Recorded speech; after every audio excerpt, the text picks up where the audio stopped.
Welcome to the Trader's Help Desk Online video collection. In this video I'm going to go over the magenta peaks and the trade formations that occurred with the magenta peaks on the spot Forex market. Okay, the first one in my list is the Euro US dollar. You can see we do have a magenta peak here. I actually made the magenta peak more here than it did back here. And it has flipped the ATR. I would not take this trade until it pulled back to the ATR and had diverging volume. We then have the Euro Japanese yen. You can see that we have already made the magenta peak. It flipped the ATR and it came back to test the ATR here. Unfortunately, that had an increase in volume, so that's not one I would have taken. Then we have the USD Swiss franc.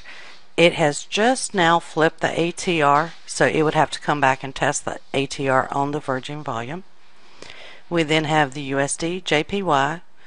The magenta peak occurred here. As you can see, it was testing the ATR, did so on the diverging volume, and if you put the clipper on that, you have already taken out clipper 1. Stop would now be at break even.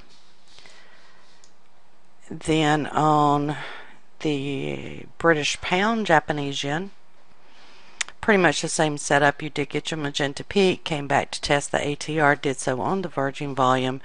Entry would have been here, and you have already taken 2 clippers out of this one. Let's go and look at the Swiss franc Japanese yen.